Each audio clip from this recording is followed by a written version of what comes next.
Hello, नमस्कार साथियों। मैं दीपू एक बार फिर आपके सामने हाजिर। साथियों, हम पाचन के बारे में पढ़ रहे थे और पाचन के बारे में जो मुख्य मुख्य बिंदु है उनकी चर्चा हम करते हैं। इस प्रकार कितने प्रकार का पाचन होता है, कितने प्रकार का पोषण होता है, कि जो परिचय है उसके बारे में हम विस्तृत चर्चा कर चुके हैं। अब हम चर्चा करेंगे कि पाचन तंत्र इस प्रकार पाचन तंत्र कार्य करता है हमारी बॉडी। से पहले यानी एक वीडियो देख लेते हैं कि भोजन है वो किस किस क्रम से जाता है, उसकी चर्चा करें। वीडियो देखेंगे उससे पहले माउथ माउथ के बाद में इसोफेक्स, इसोफेक्स के बाद में स्टोमच जिसको आमाशय बोलते हैं। स्टोमच के बाद में कहा जाएगा स्मॉल इंटेस्टाइन में, इसको छोटी आंत बोलते हैं। स्मॉल इंटेस्टाइन के बाद में होता हुआ यानी इनके 3 पार्ट होते हैं। उसके बाद भोजन कहा जाता है लार्ज इंटेस्टाइन में। कहा जाएगा लार्ज इंटेस्टाइन में, और लार्ज इंटेस्टाइन के बाद एन्यूस यानी गुदा के अंदर भोजन क्या किया जाता है, बाहर त्याग दिया जाता है। एक बार पुनः यानी इसका क्रम पूछ लिया जाता है और बहुत से एग्जाम है, लगभग जी सीटेट है, कोई भी ग्रेड का एग्जाम हो, टीचर लेवल का एग्जाम हो, वनडे एग्जाम हो, उसमें कई बार क्रम पूछ लिया जाता है। तो भोजन सबसे पहले मुख में, मुख के बाद इसोफेक्स रसनी, उसके बाद स्टोमच अमाशय, उसके बाद स्मॉल इंटेस्टाइन, स्मॉल इंटेस्टाइन जिसको छोटी आंत बोलते हैं। स्मॉल इंटेस्टाइन के तीनों पार्टों से गुजरता हुआ भोजन कहा जाएगा लार्ज इंटेस्टाइन में। ये लार्ज इंटेस्टाइन में प्रवेश कर रहा है और लार्ज इंटेस्टाइन के 3 पार्टों से गुजरता हुआ एन्यूस के द्वारा भोजन बाहर त्याग दिया जाता है। यानी ये क्या है, भोजन की प्रोसेस है कि इस प्रकार भोजन है वो पाचन तंत्र जाता है। अब अपन बात करते हैं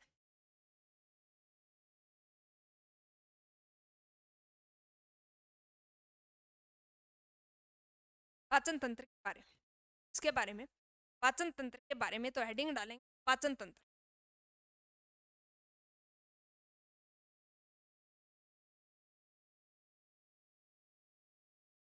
सबसे पहले बात करते हैं इसकी उत्पत्ति की। तो उत्पत्ति एक्टोड्रम व एंडोड्रम दोनों से, फुल शॉर्ट में लिखेंगे और जहां से क्वेश्चन आते हैं उन्हीं बातों को लिखेंगे। एक्टोड्रम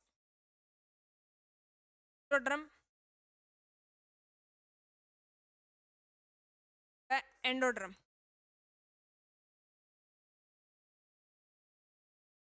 एक्टोड्रम व एंडोड्रम दोनों में,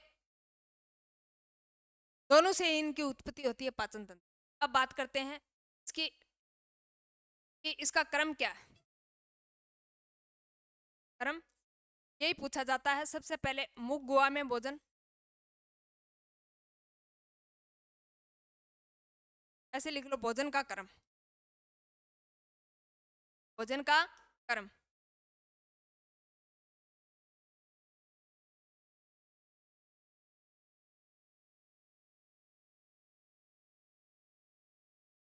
भोजन के क्रम में सबसे पहले लिखो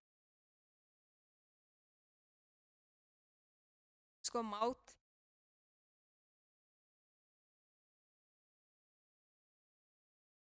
मुख गुहा,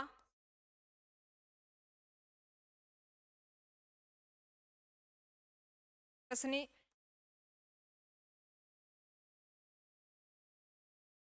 कर्सिका, के बाद अमाशय,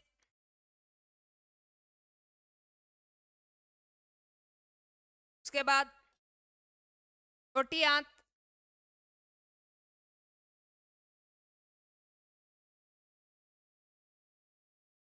उसके बाद बड़ी आंत,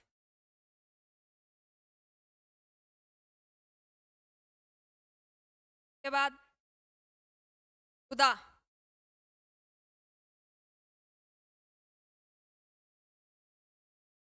तो ये क्रम ध्यान में रखना। पहले मुख, उसके बाद मुख गुहा, रसनी, क्रसिका, अमाशय जिसको पेट बोलते हैं, और फिर छोटी आंत, फिर छोटी आंत के बाद में बड़ी आंत और बड़ी आंत के बाद में गुदा। गुदा द्वारा अवशिष्ट पदार्थ बाहर त्याग दिए जाते हैं। यह क्रम है। अब अपन बात करते हैं आहार नाल की लंबाई की।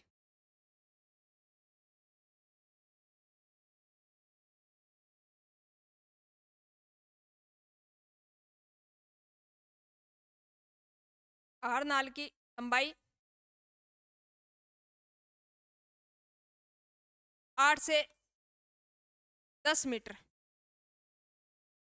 और लगभग 32 फीट। 8 से 10 मीटर लंबी, 8 से 10 मीटर लंबी होती है। और शाकाहारी जीवों की आहार नाल है वो मांसाहारियों की तुलना में क्या होती है? बड़ी होती है। क्या होती है? बड़ी होती है। याद रखोगे, शाकाहारी जीवों की जो आहार नाल है वो मांसाहारियों की तुलना में क्या होती है? बड़ी होती है। यह क्वेश्चन बार पूछा, नोट लगा के लिख ले।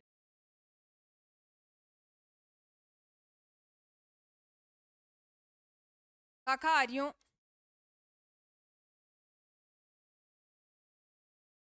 और शॉर्ट में लिखेंगे शाकाहारियों की आहार नाल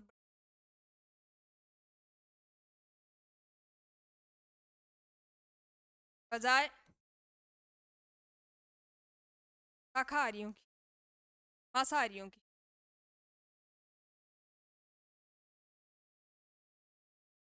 तुलना, क्योंकि ये घास खाते हैं और घास घास में क्या होता है? सेलुलोज होता है। और सेलुलोज का पाचन करने के लिए इसके अंदर आहार नाल है वो क्या पाई जाती है? बड़ी पाई जाती है। गाय है, भैंस के अंदर आहार नाल क्या होती है? बड़ी होती है। शाकाहारियों की, सॉरी, शाकाहारी जीवों की आहार नाल है वो लंबी होती है बजाय किसकी? मांसाहारियों, मांसाहारियों की तुलना में। और पहले तो ये मांसाहारियों में भी बड़ी होती थी। यानी जो मानव है, पहले अग्नि का जब तक आविष्कार नहीं हुआ था, आदि मानव थे वो क्या करते थे? कच्चा मांस खाते थे। और कच्चे मांस के अंदर क्या होता है? सेलुलोज होता है।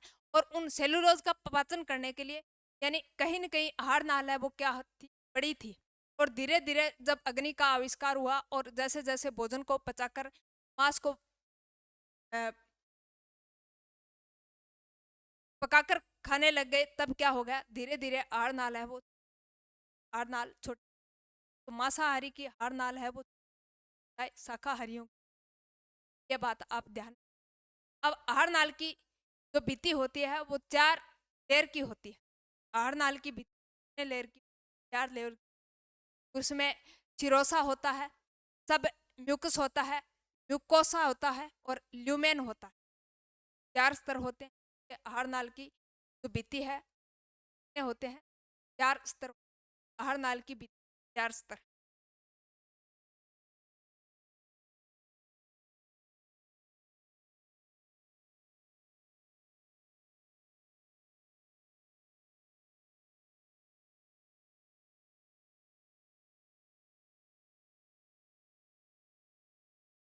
चार स्तर,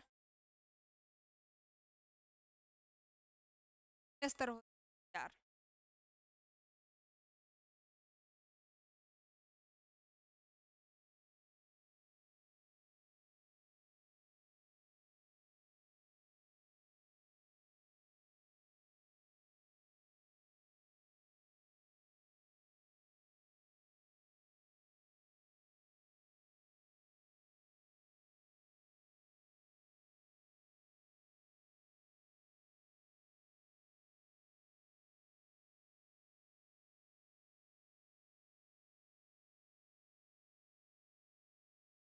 चार इसमें क्या होता है? सिरोसा। कौन कौन सा? सिरोसा, सब म्यूकस,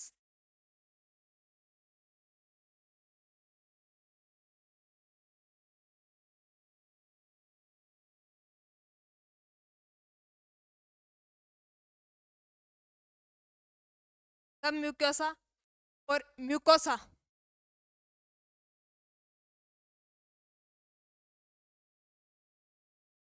और ल्यून।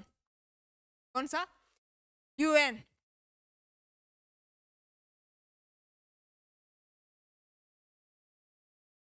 सिरोसा, सब म्यूकोसा, म्यूकोसा और ल्यूमेन। ये आहार नाल की भित्ति के क्या हैं? 4 स्तर। अब अपन बात करते हैं म्यूकोसा की। ये क्या करती है? श्लेष्मा ग्रंथि ये है जो श्लेष्मा पदार्थ का क्या करती है, श्रावण करती है। इसमें जिनको क्या कहते हैं, गोबलेट ग्रंथि कहते हैं, गोबलेट ग्रंथि। ये किसमें पाई जाती है, म्यूकोसा में, तो क्या करती है, श्लेष्मा का स्राव करती है। तो म्यूकोसा ये गोबलेट ग्रंथियां हैं, इसी में लिख लो।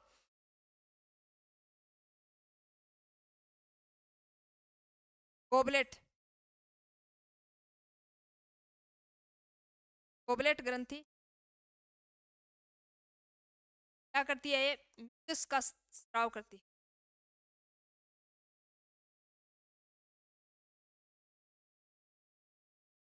या श्लेष्मा का श्रावण करती है।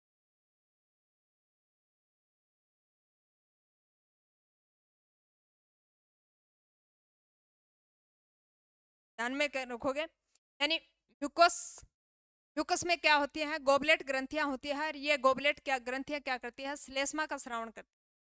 श्लेष्मा का श्रावण करती है कौन, गोबलेट ग्रंथि। कई बार पूछा जाता है गोबलेट ग्रंथि का श्रावण, श्लेष्मा का या म्यूकस का क्या करती है, श्रावण करती है। ध्यान में रखोगे। अब अपन बात करते हैं मुख की, इसकी बात करेंगे मुख की। 1 नंबर पार्ट आहार नाल का कौन सा, मुख।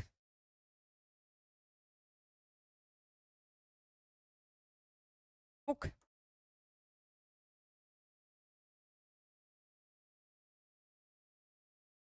मुख आप जानते हो, यानी ये गुहा केविटी, इसको ओरल केविटी बोलते हैं। यह ऊपरी एवं निचले जबड़े के बीच का जो भाग होता है, जो क्या होता है, चारों तरफ घिरा होता है।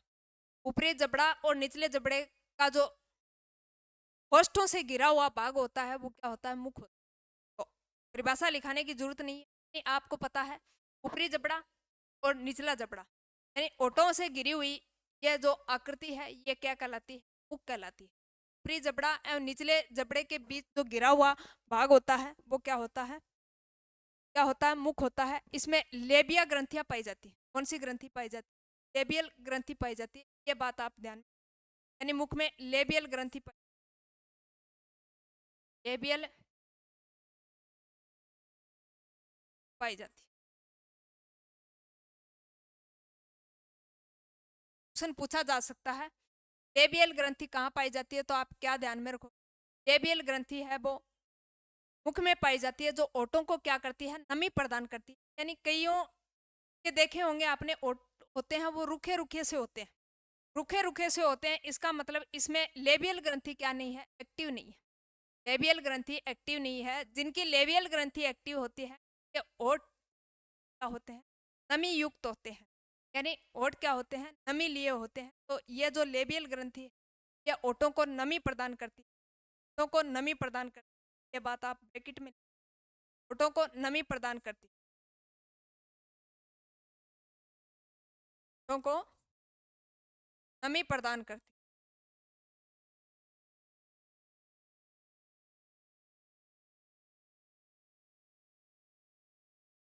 लेबियल ग्रंथि मुख में जो क्या करती है, ओठों को नमी प्रदान करती है। ये बात आप ध्यान में रखोगे।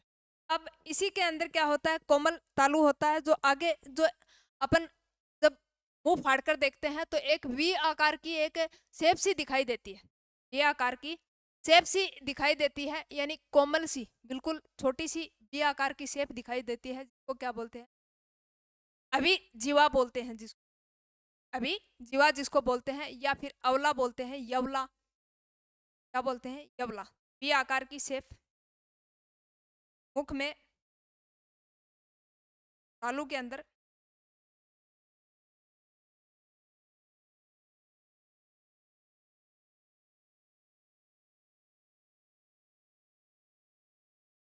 ये आकार की शेप,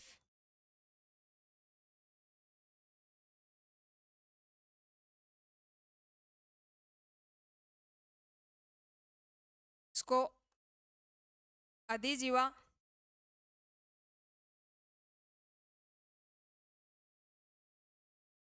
या यवला बोलते हैं, यवला जिसको बोलते हैं, ये आकार की। आप शीशे के अंदर जब मुंह को ऐसे खोलोगे तो यानी एक वी आकार की शेप दिखाई देगी, वी आकार की शेप दिखाई देगी, जिसको क्या बोलते हैं, यवला बोलते हैं। क्या बोलते हैं? यवला बोलते हैं, या इसको पेलेटाई भी कहते हैं। ये भी आप ध्यान में रखना। यवला न दे के पेलेटाई नाम दे दे तो भी आप ये समझोगे पेलेटाई। ये आकार की एक शेफ, जिसको क्या बोलते हैं? यवला बोलते हैं, पेलेटाई बोलते हैं। क्या होती है? आलू की हुई होती है। आलू के की हुई होती है। ये तो आपने देखा होगा, आप कई बार बातें करते करते पानी पीते हो या बातें करते चाय पीते हो, पर नाक के द्वारा बाहर मुख से पीते हो लेकिन नाक के द्वारा बाहर क्या होता है? बिल्कुल इसको क्या बोलते हैं? यवला या पेलेटाई क्या बोलते हैं? यवला या पेलेटाई बोलते हैं। यवला भोजन को नासा में जाने से क्या करता है? रोक। जो यही यवला भाग है, यह भोजन को क्या करता है? भोजन हो, जल हो, चाय हो, जो भी पेय पदार्थ हो, वो नासा में जाने से रोकता है। ये भी बात आप ध्यान में रखना। यवला भोजन को नासा गुहा में जाने से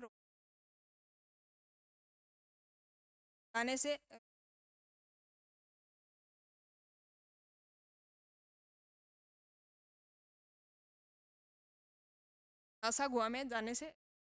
अब अपन बात करते हैं जीभ की। इसकी बात करेंगे। जीभ की एक पतली मांसल होती जो मुख के अंदर पाई जाती है। मुख के अंदर पाई जाती है और यही क्या करती है? कई प्रकार के जो लार ग्रंथियां उनका स्राव करती है। और इसमें जीभ के अंदर यानी मुख में ही लार ग्रंथियां होती हैं जो जीभ के ऊपर क्या कुछ एंजाइम का स्रावण करती है। लाइसोजाइम एंजाइम होता है। यह भी किस पे होता है? जीभ पे होता है, जो क्या करता है? भोजन को क्या करता है? लसलसा बनाता है। तो जीवा जीवा की सतह पर ही क्या पाई जाती है? स्वाद कलिका, जो खट्टे मीठे नमकीन का ज्ञान करवाती है। तो जीभ, हेडिंग डालेंगे टंग या जीभ और दो।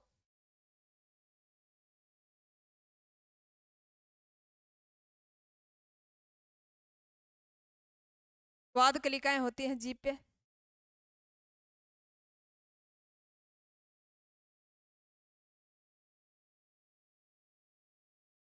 जो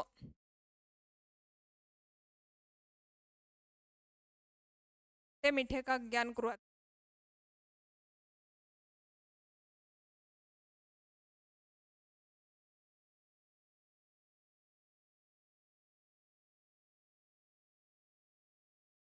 खट्टे मीठे का ज्ञान करवाती है। स्वाद कलिकाएं होती हैं किस पे? जीभ के ऊपर, जो क्या करती हैं? खट्टे मीठे का ज्ञान करवाती है। और जीभ में, जीभ क्या है? एक स्वेदी अंग है। वैसे तो 5 प्रकार के स्वेदी अंग होते हैं। इसमें जीभ आती है, आँख आती है, कान आता है, नाक आता है और त्वचा आती है। यानी ये 5 प्रकार की स्वेदी ग्रंथियां, उसमें ही एक है जीभ। स्वेदी ग्रंथि है, क्या है ये? जीभ क्या है? स्वेदी अंग है। 5 अंग है, उनमें से एक जीभ है स्वेदी अंग। 5 अंगों में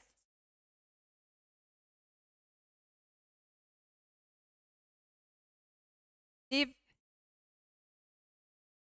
कान, नाक,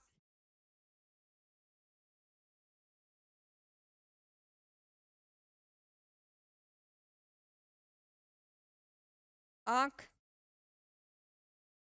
एवं त्वचा, ये 5 प्रकार के स्वेदी अंग।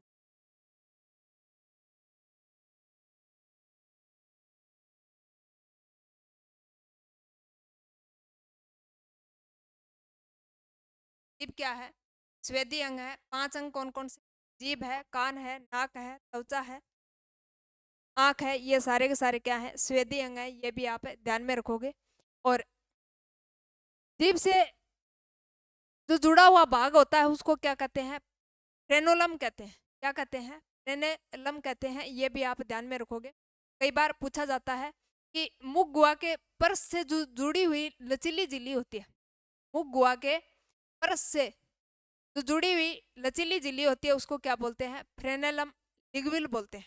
फ्रेनेलम लिग्विल या फिर उसको फ्रेनेलम लिंग्वी भी बोलते हैं। वो मुख गुहा के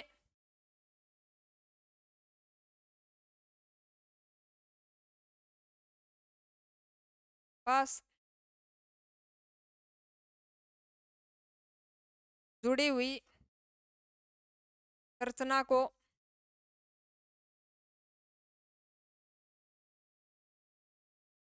फ्रेनेलम लिंग्वी कहते हैं। फ्रेनेलम लिंग्वी कहते हैं, ये बात भी आप ध्यान में रखोगे। मुख गुहा के पास जुड़ी हुई संरचना को क्या कहते हैं? फ्रेनेलम लिंग्वी कहते हैं। और ये किसके अंदर होती है? यानी ये जीभ के और मुख गुहा के बिल्कुल सटी हुई होती है, जीभ और मुख गुहा से बिल्कुल सटी हुई होती है, जिसको क्या बोलते हैं? फ्रेनेलम लिंग्वी कहते हैं। अब अपन बात करते हैं दंत की, और दंत से कई बार क्वेश्चन पूछे जाते हैं। तीसरा भाग होता है हमारा दंत। दंत के बारे में पढ़ेंगे। दांत यानी टीथ, और कितने होते हैं? 32 संख्या में पूछे तो 32, और जोड़ी में पूछे तो 16 जोड़ी होते हैं। और वैसे वयस्क मनुष्य के अंदर ये कितने होते हैं? 32 होते हैं, जिसका सूत्र होता है 21 23 21 23 21 23 21 23। क्या होता है? इसका सूत्र होता है। और बात करें यानी प्रकार की, तो ICPM इंसाइजर होता है, केनाइन होता है, प्रीमोलर होता है, मोलर होता है। तो मनुष्य है वो द्विबार दंती है, मनुष्य द्विबार दंती है।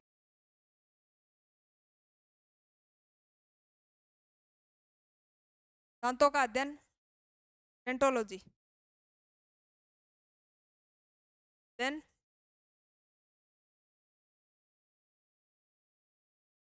टोलॉजी। मनुष्य क्या है? द्विबार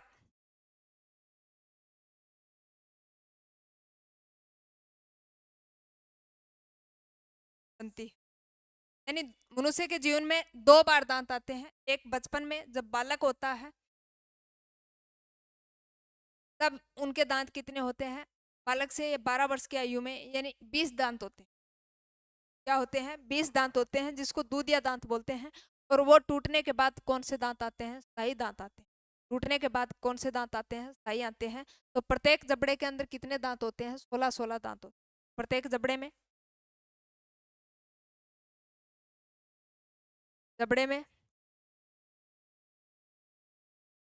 16 कुल 32। कुल की बात करें तो 32 दांत होते हैं। और बेशक दूधिया दांतों की संख्या कितनी होती है? दूधिया दांत, और वनडे एग्जामों में बहुत बार पूछा जाता है, दूधिया दांत होते हैं 20। कितने होते हैं? 20। वयस्क मनुष्यों में दंत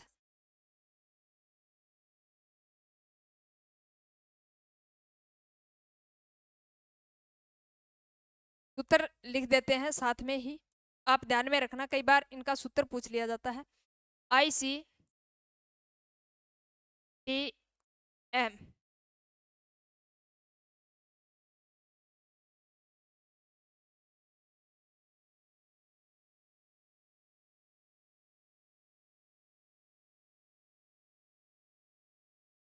और इसमें दांतों की संख्या भी लिख देते हैं। IC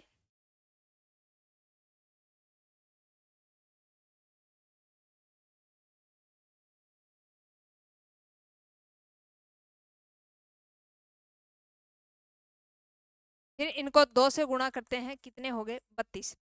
यानी ऐसा कैसे करना है गुणा? यानी 2 ऊपर है 2 नीचे है, टोटल कितने हो गए? 4। 4 को जब 2 से गुणा करेंगे तो कितने हो जाएंगे? 8। कितने हो जाएंगे? 8। फिर 1 और 1 कितने हो गए? 2। 2 को 2 से गुणा करेंगे तो कितने हो जाएंगे? 4। फिर 2 और 2 4। 4 को फिर 2 से गुणा करेंगे तो कितने हो जाएंगे? 8। फिर 3 और 3 6। 6 को फिर 2 से गुणा करेंगे तो कितने हो जाएंगे? 12। तो 8 और 8 कितने हो गए? 16। और 4 और 12 16, तो टोटल कितने हो गए? 32 दांत। अब सूत्र निकाल लोगे ना कि किस प्रकार का सूत्र निकाला जाता है। तो यानी 21 23 21 23 उपले जबड़े के अंदर 16 होते हैं और निचले जबड़े के अंदर भी 16 होते हैं। और आई का मतलब होता है इंसाइजर, आई का मतलब इंसाइजर, सी का मतलब होता है केनाइन, पी का मतलब होता है प्री मोलर, एम का मतलब होता है मोलर।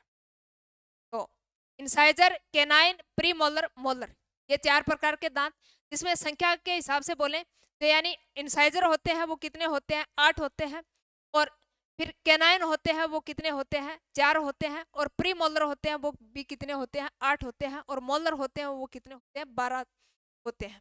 यह बात आप अच्छे तरीके से ध्यान में रखोगे तो वयस्क मनुष्य का दंत सूत्र होता है वो 21-23/21-23, यानी ICPM, incisor, canine, premolar, molar. Size canine, premolar और मोलर, ये बात आप ध्यान में रखोगे। अब अपन बात करते हैं कि बच्चे के अंदर कौन से दांत नहीं पाए जाते। तो बच्चे के अंदर अगर चौणक दांत नहीं पाए जाते। बच्चे में अगर चौणक दांत नहीं पाए जाते, यह बात आप अच्छे तरीके से ध्यान में, बच्चे में कौन से दांत नहीं पाए जाते। तो अगर चौणक दांत नहीं पाए जाते, यह बात आप अच्छे तरीके से ध्यान में रखना। अब अपन बात करते हैं कि कौन कौन से दांत हैं वो चीरने फाड़ने का काम करते हैं। सबसे पहले बात करते हैं इंसाइजर दांतों की। कौन से दांतों की, इंसाइजर दांत। और इंसाइजर दांत क्या करता है, काटने के काम आता है। जो सामने जो दांत होता है इंसाइजर। कौन से दांत हैं, इंसाइजर,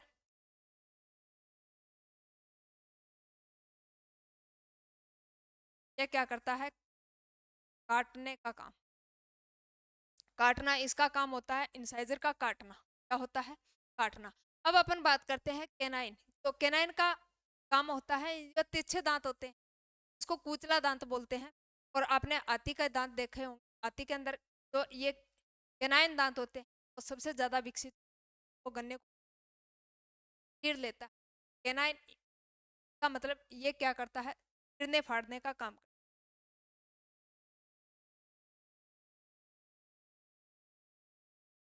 चीरना फाड़ना, चीरना फाड़ना, ये किसका काम होता है, केनाइन का काम होता है। इसका केनाइन का। अब बात करते हैं प्रीमोलर का। प्रीमोलर यानी ये दांत,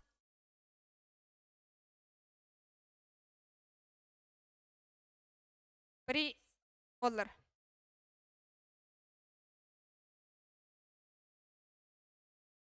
चबाना। और इसके बाद होता है मोलर, इसका भी क्या होता है, चबाना। क्या होता है, चबाना।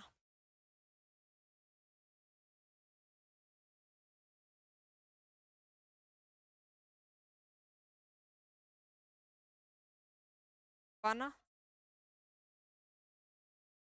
का भी क्या होता है, चबाना। तो इंसाइजर, इंसाइजर का काम होता है काटना। क्या होता है, काटना। और केनाइन का काम क्या होता है, चीरना फाड़ना। और प्रीमोलर का क्या होता है, चबाना। और मोलर का भी क्या होता है, चबाना। क्या होता है, चबाना। अब थिकोडंती यानी गर्त दंती जिसको बोलते हैं, स्तनधारियों में दांत अस्थियों के गुहा में होते हैं, अस्थियों के गुहा में होते हैं, जिसको क्या बोलते हैं, थिकोडेंट बोलते, क्या बोलते हैं, थिकोडेंट बोलते हैं। या इसको हिंदी में कहें तो गर्त दंती बोलते हैं। क्या बोलते हैं, गर्त दंती। तो मुख के अंदर मैक्सिलरी और मैंडिबल, मैंडिबल ये जो हड्डी होती है मुख की, जो सबसे मजबूत हड्डी होती है, तो मैक्सिलरी और मैंडिबल अस्थि में होता है। मनुष्य में दो कौन कौन सी हड्डियों के बीच में होता है, मैक्सिलरी और मैंडिबल के बीच में होता है। ये भी बात आप में रखोगे। तो दंतों के बाद बात करेंगे ग्रसनी ग्रसिका की, और वो करेंगे नेक्स्ट क्लास में। तब तक के लिए जय हिंद, जय भारत।